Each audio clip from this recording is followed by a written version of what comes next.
I was folding Daniel's shirts when my water broke. Not the dramatic gush you see in movies. Just a slow, warm trickle that spread across the bedroom carpet while I held his blue Oxford against my chest.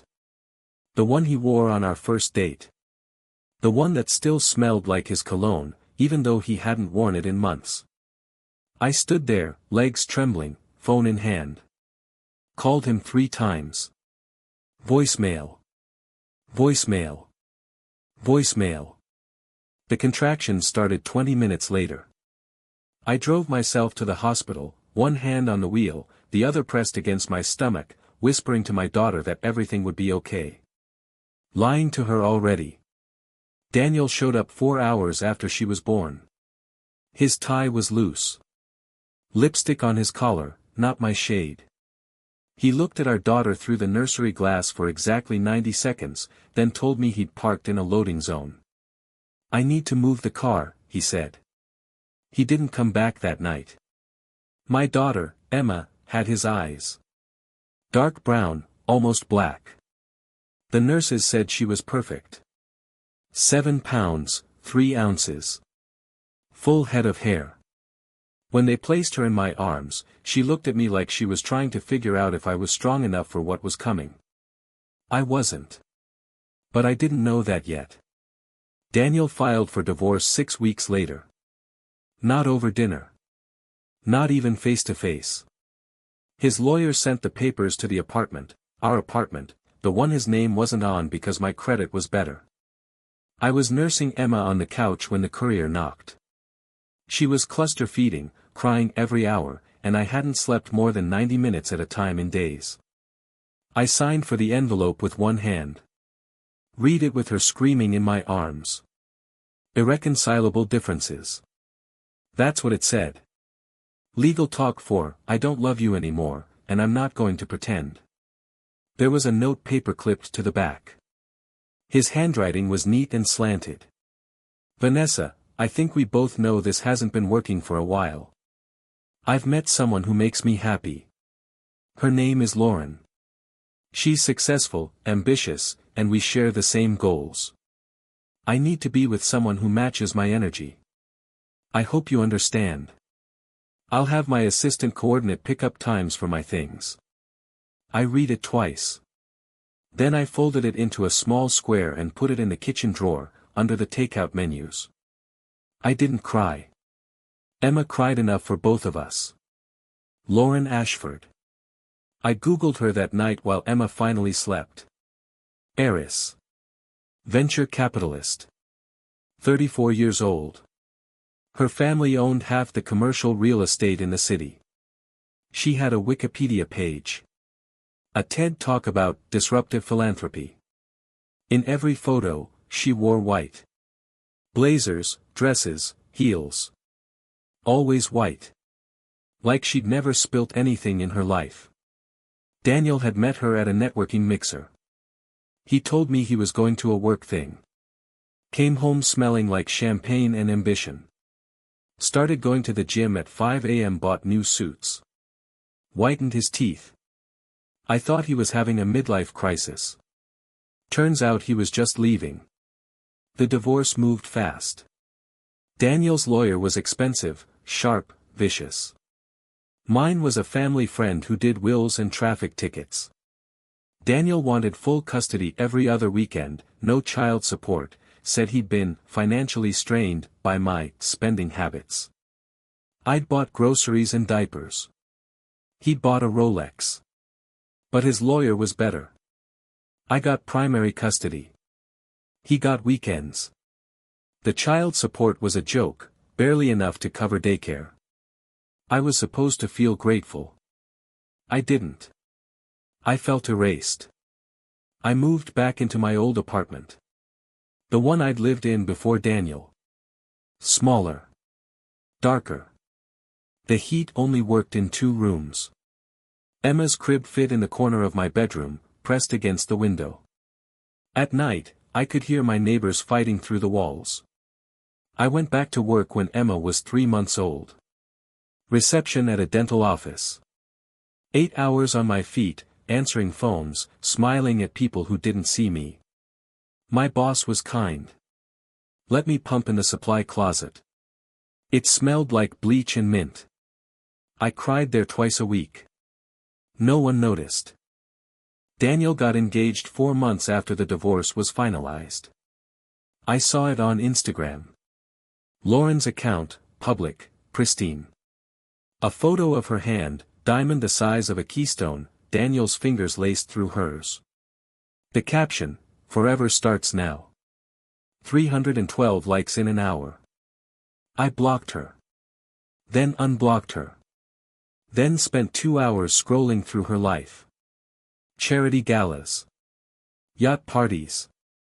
Her and Daniel on a beach in Santorini, her in a white bikini, him looking at her like she'd invented sunlight. Emma woke up crying. I closed the app and didn't open it again for 3 weeks. My Uncle Raymond called on a Tuesday. I almost didn't answer. I was elbow deep in dishes, Emma strapped to my chest in a carrier, screaming because she was teething and the world was cruel. Vanessa. His voice was rough, older than I remembered. You got a minute? Not really, I said. What's up? Silence. Then, I'm dying, kid. I turned off the water. What? Pancreatic cancer. Stage 4. Doctor says I got maybe 2 months if I'm lucky. I hadn't seen Uncle Raymond in 3 years. Not since my dad's funeral. He'd shown up in a wrinkled suit, stood in the back, left before the reception. We weren't close. He'd spent most of my childhood overseas, construction work, he said. Sent Christmas cards with $50 bills inside. My dad used to call him the ghost. I'm sorry, I said. And I meant it. But I didn't know what else to say. Don't be. He coughed. Long, wet, painful. Listen, I need you to come see me. Before it's over. There's some things I gotta tell you. Raymond, It's important, Vanessa. Real important. Emma wailed against my chest. I have a baby, I said. I can't just. Bring her. His voice softened. I'd like to meet her. Raymond lived 2 hours north, in a small house at the edge of a town I'd never heard of. Peeling paint. Overgrown lawn. A chain-link fence with a gate that didn't close right. Inside, it smelled like cigarettes and soup. He was thinner than I remembered. Skin gray. Eyes sunken. He sat in a recliner with a blanket over his lap, an oxygen tank beside him. But when he saw Emma, his face changed. She looks like your mom, he said quietly. I didn't remember my mom well. She died when I was 7. Yeah, I said. He gestured to the couch. I sat. Emma squirmed in my arms, staring at him with wide eyes. You doing okay? He asked. I almost lied. But I was tired of lying. No, I said. He nodded. Your ex-husband. The lawyer. He left you for that rich girl. I blinked. How did you? I keep tabs. He smiled, sad. Your dad would have killed him. Dad's dead. I know. He coughed again. Longer this time. When he finished, there was blood on the tissue. He crumpled it, tossed it into a wastebasket overflowing with others. That's why I called. He reached under the blanket and pulled out a manila folder. Slid it across the coffee table. What's this? I asked. Open it. I did. Inside, bank statements. Property deeds. Stock certificates. Legal documents with numbers that didn't make sense. Big numbers. Raymond, what? I wasn't just doing construction overseas, Vanessa. His voice was steady. Calm. I was buying. Buildings. Land. Companies. Started small. Got lucky. Got smart. Kept going. I stared at the papers. This says you own $4 billion, give or take. He said it like he was telling me the weather. No wife. No kids. Just me. My hands started shaking. When I die, he said, it's yours. I didn't believe him. Not at first. I thought maybe the cancer had spread to his brain. Made him confused. The numbers didn't make sense. 4 billion. People like me didn't know people with $4 billion. People like me clipped coupons and bought diapers on sale. Raymond, I said carefully, are you sure you're? I'm dying, not crazy. He leaned forward, wincing. Listen to me. I spent 40 years building this. No one knows. Not the government, not your father, God rest him, nobody. It's clean. Legal. But it's hidden. Why? Because I didn't want to be found.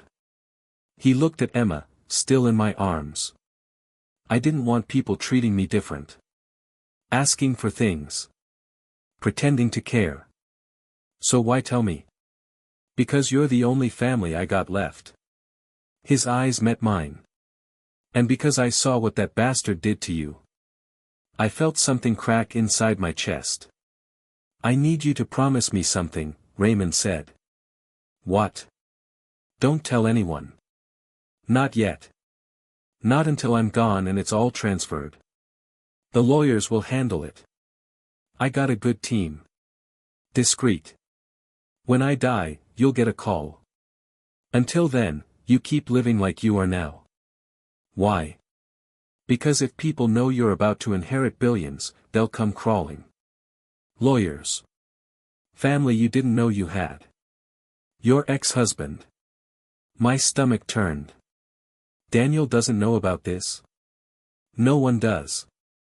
Raymond smiled, cold. And when he finds out, it'll be too late.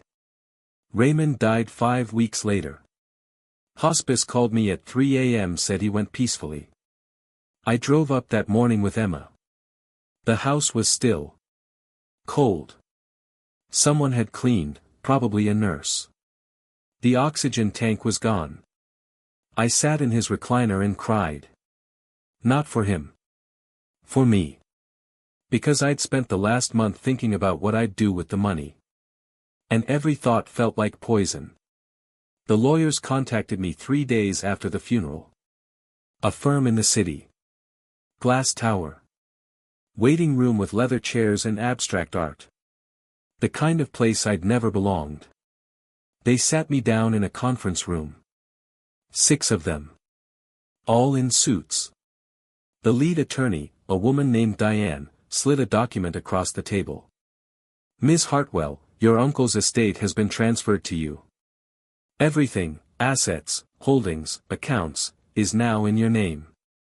The total estimated value is $4.2 billion. I stared at the number. There are some conditions, Diane continued. Your uncle requested that the transfer remain confidential for 90 days. No public announcements. No large purchases. He wanted you to have time to adjust. Adjust, I repeated.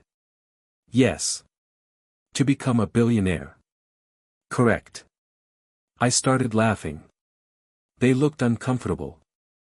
I couldn't stop. I didn't tell anyone. Not my friends.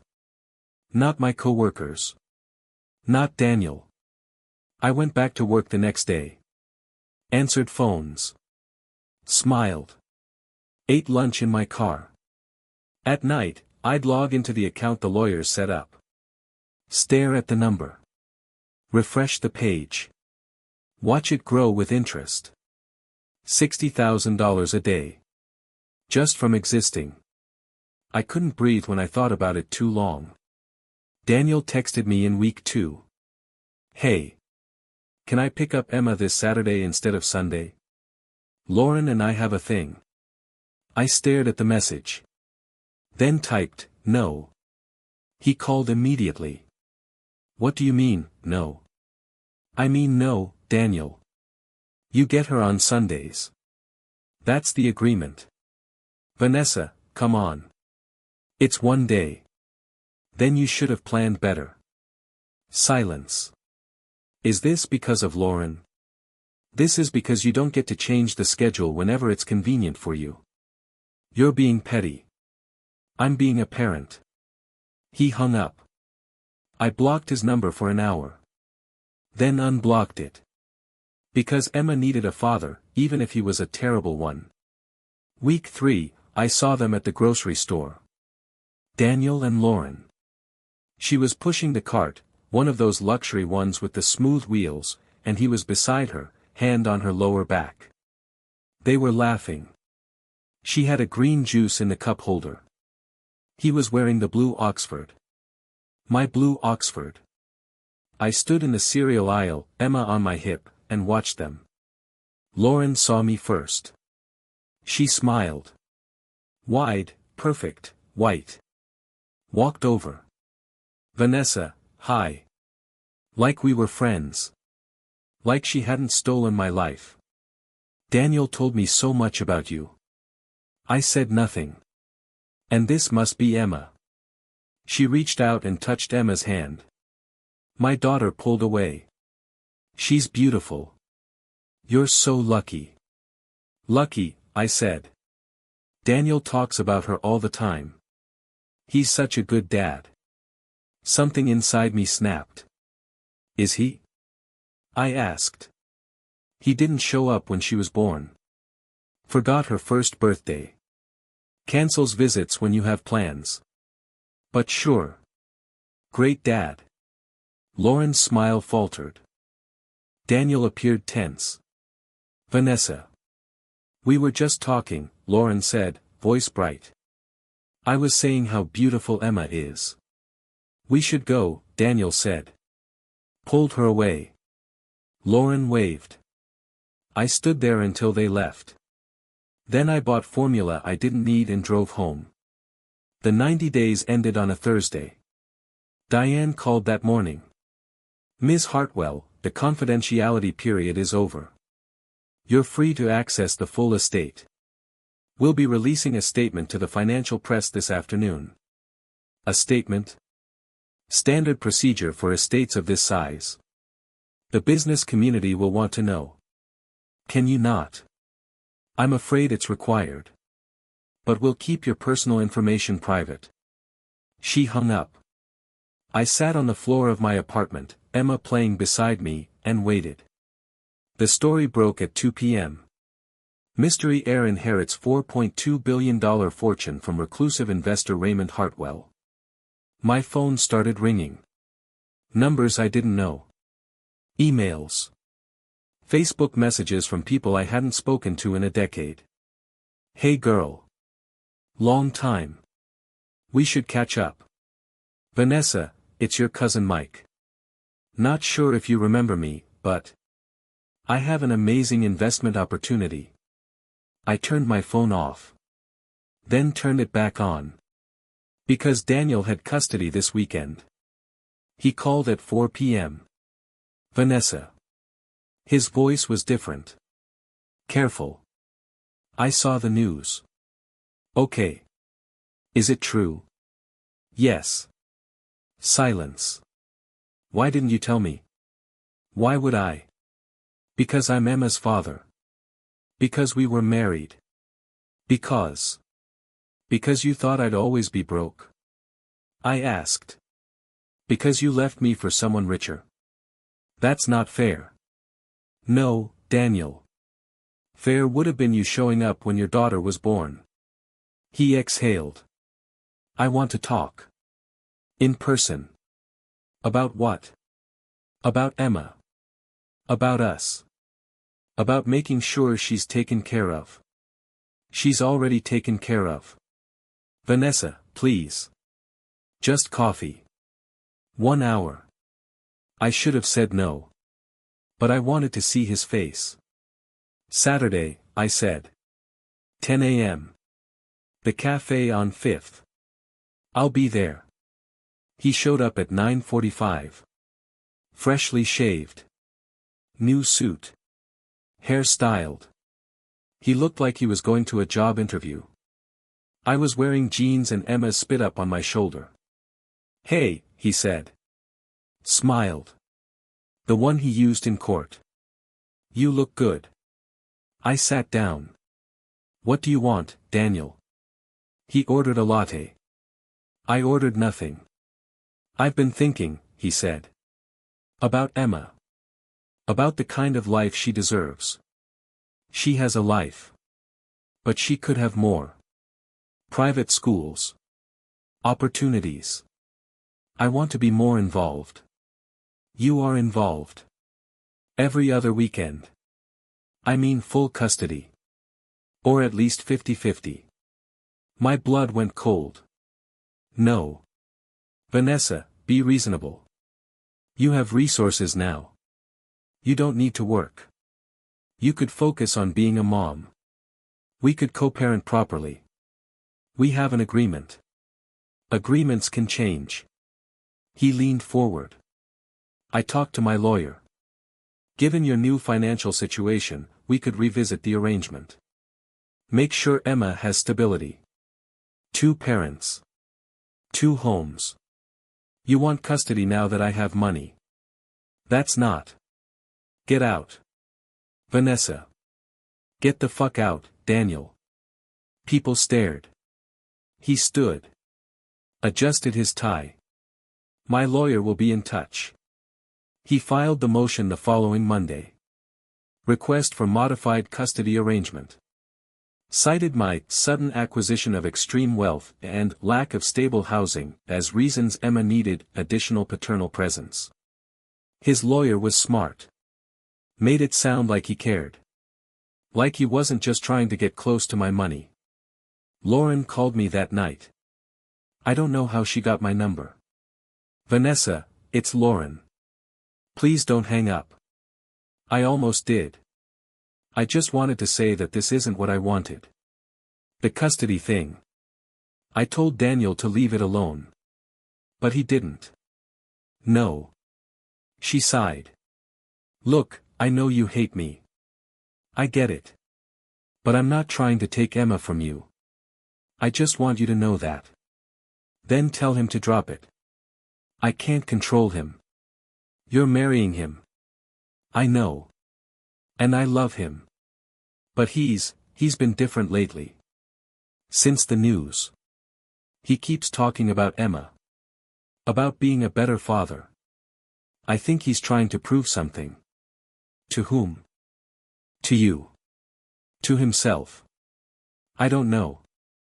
Her voice cracked. "I didn't sign up for this." "Neither did I said. And hung up. The hearing was set for 6 weeks out. My lawyer, a real one this time, the kind Raymond's money could buy, told me not to worry. They have no case. You're a good mother. Stable income. Safe home. The judge won't change custody just because your ex wants more access to your bank account." But I worried anyway. Because Daniel was convincing. And I was tired. I didn't plan the revenge. It planned itself. I was going through Raymond's papers, boxes of them, files the lawyers had sent over, when I found the folder. Labeled, Daniel fucking Morrison. Raymond's handwriting. Inside, bank records. Emails. Photos. A full investigation. Daniel had been lying about his finances during the divorce. Hidden accounts. Shell companies. He'd claimed poverty to avoid child support, but he had over $2 million tucked away. And Lauren didn't know. There were other things too. Emails to women who weren't me, weren't Lauren. Hotel receipts. Ashley Madison account records. Raymond had been watching. Collecting. Waiting. At the bottom of the folder, a note. Use this however you want. He deserves worse. R. I sat on the floor of my apartment, Emma asleep in the next room, and smiled for the first time in months. I didn't use it right away. I waited. Let Daniel think he had a chance. Let him file motions, prep his case, hire expert witnesses. Let him spend money. Lauren's money. Then, 2 days before the hearing, I sent everything to her. No note. Just the files. She called an hour later. Crying. Is this real? Yes. All of it? Yes. She sobbed. I thought he loved me. He loves your money, I said. In the same way, he loved the idea of mine. I'm calling off the wedding. Good. I'm leaving him. Even better. Vanessa. I'm sorry. For everything. I believed her. But it didn't change anything. Daniel called 30 minutes after that. Screaming. What did you do? What the fuck did you do? I gave her the truth. You ruined my life.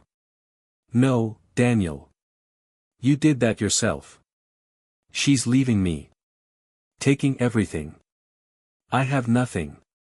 Now you know how it feels. I'll fight you, he said. Voice shaking. I'll take you to court. I'll get custody. You'll lose. I was calm. Cold. My lawyer has copies of everything I sent Lauren. Your hidden assets. Your lies. Your affairs. If you want to fight, we'll show it to the judge. Let them decide what kind of father you are. Silence. Or, I said, you drop the custody motion. Stick to the original agreement. And stay the hell away from me. He hung up. The motion was withdrawn the next morning. Emma started walking 3 weeks later. I was sitting on the couch, exhausted, when she pulled herself up on the coffee table. Took one step. Then another. Then fell. I caught her. She laughed. And I cried. Because she'd never remember this. But I would. I bought a house 6 months after Raymond died. Not a mansion. Just a house. 3 bedrooms. Backyard. Good school district. Emma had her own room. Pink walls. Stars on the ceiling. I still worked at the dental office. My boss thought I was crazy. You don't need this job, she said. I know. Then why? Because I needed to feel normal. Because money didn't change who I was. Because I wanted Emma to see me work. I didn't tell her that. I just smiled and said, I like it here. Daniel sees Emma twice a month now. He's dating someone new. A teacher.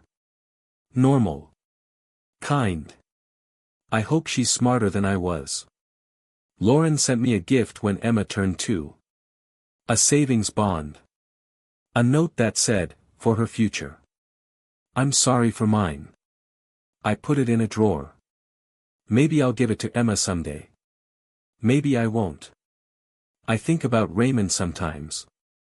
About why he gave it all to me. About whether he knew what it would do. The lawyer said he updated his will the week Daniel left me. Like he'd been waiting for the right moment. The right reason. I'll never know if it was love or revenge. Maybe both. Emma asks me about her daddy sometimes. Why doesn't he live with us? Because sometimes people can't be together, I say. But he loves me, right? Yes, I tell her. And maybe that's true. Or maybe I'm just lying again. I don't feel like a billionaire. I feel like a mother. Tired. Scared. Trying. The money sits in accounts I barely touch. I've donated some. Invested some. Set up trusts for Emma. For causes Raymond cared about. But mostly, I just live. Small apartment turned small house. Groceries on Wednesdays. Bedtime stories every night. Emma's laugh when I tickle her. The weight of her in my arms. That's the fortune that matters. The rest is just numbers. Sometimes I see Daniel and his new girlfriend at the park. She's good with Emma. Gentle. Patient. I don't hate her. I don't hate him anymore either. I just feel nothing. And that's worse. At night, after Emma's asleep, I sit in the kitchen and think about what Raymond said. Don't let people treat you differently. But they do. My friends are careful around me now. Like I'm fragile. Expensive. Strangers smile too widely. Men ask me out, and I wonder what they want. I'm lonelier now than I was when I had nothing. Last week, I found an old photo. Daniel on our wedding day. I'm smiling. Really smiling. He's looking at the camera. Not at me. Never at me. I tore it in half. Kept my side. Threw his away. Emma will grow up rich. She'll never know what it's like to drive yourself to the hospital in labor. To eat ramen 3 nights in a row. To cry in a supply closet. And I'm glad. But sometimes I wonder if she'll understand why I still work. Why don't you live in a mansion? Why I keep Raymond's photo on the mantle. Maybe she will. Maybe she won't. Either way, she'll be loved. That's the inheritance that matters. Daniel's lawyer sent a letter last month. Requesting increased visitation. Not for more custody. Just time. My lawyer said I don't have to agree. But I'm thinking about it. Because Emma deserves a father. Even a shitty one. And because revenge is exhausting. I saw Lauren at a charity gala last spring. I'd been invited because of Raymond's foundation. She was there with someone new. A woman. They looked happy. She saw me across the room. Waved. I waved back. We didn't talk. We didn't need to. Raymond left me a letter. I found it in the last box, hidden under deeds and contracts. It said, Vanessa, if you're reading this, I'm gone. Good. I was ready. I want you to know I didn't give you the money because I felt sorry for you. I gave it to you because you're strong. Stronger than your dad. Stronger than me. That bastard you married thought he broke you. He didn't. He just showed you what you're made of. Don't waste this. Don't let it make you cruel. Be better than people like him. Be better than me. And when Emma asks about her great-uncle Raymond, tell her I was an asshole who got lucky. But I loved you. And I'm proud of you. Even though I never said it.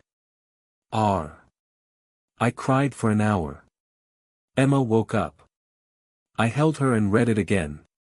There's no happy ending here. Daniel didn't lose everything. I didn't win. Lauren moved on. Raymond's still dead. And I'm still just a woman trying to raise a daughter in a world that doesn't care. But I have enough money to make sure she never feels what I felt. And some days, that's enough. Emma turns 3 next month. I'm throwing her a party. Small. Close friends. Cake shaped like a unicorn. Daniel's invited. He'll probably bring his girlfriend. I'll smile. Be polite. Because that's what mothers do. We swallow our pain. We protect our children. We survive. At night, when Emma's asleep, I stand in her doorway and watch her breathe. In. Out. In. Out. And I think about Raymond. About how he gave me a weapon disguised as a gift. About how I used it. About whether I'm better for it. I don't know. But Emma's safe. And warm. And loved. And maybe that's all revenge ever was. A chance to make sure the people who hurt you can't hurt anyone else.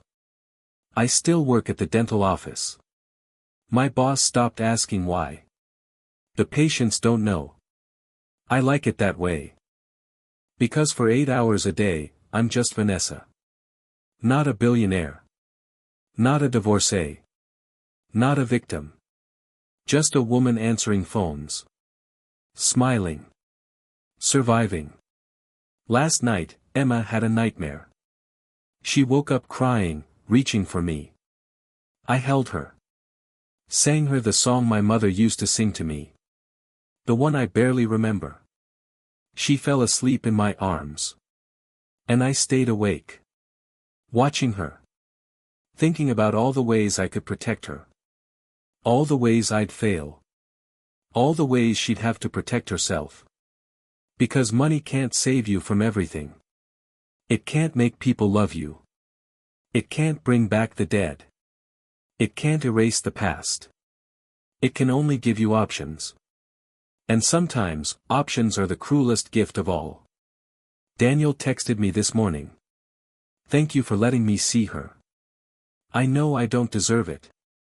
I didn't respond. Not because I'm angry. But because I don't know what to say. Thank you for leaving me. Thank you for showing me who you really are. Thank you for breaking me so Raymond could save me. None of it feels right. So I say nothing. And maybe that's the answer. Raymond's house is still empty. I haven't sold it. Sometimes I drive up there with Emma. Let her play in the overgrown yard. She picks dandelions and hands them to me like they're treasures. I keep them in a jar on the kitchen counter. They die after 3 days. I keep them anyway. I don't know what the moral of this story is. Maybe there isn't one. Maybe it's just what happened. A man left. Another man died. A woman survived. And a little girl learned to walk. That's it.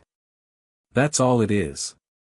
But sometimes, when Emma's laughing, I think about Daniel. About what he lost. Not the money. Not Lauren. This. The sound of his daughter's joy. The weight of her trust. The way she looks at me like I hung the moon. He traded that for nothing. And he'll spend the rest of his life knowing it. That's a revenge I didn't have to plan. Life did it for me. I'm not happy. But I'm not broken. I'm not rich. But I'm not poor. I'm not whole. But I'm healing. And Emma's here. Breathing. Growing. Laughing. That's enough. It has to be. Because in the end, the only inheritance that matters isn't money. It's this. A quiet house. A sleeping child. A mother who stayed. And a promise. That I'll be here tomorrow. And the day after. And the day after that. No matter what. The end.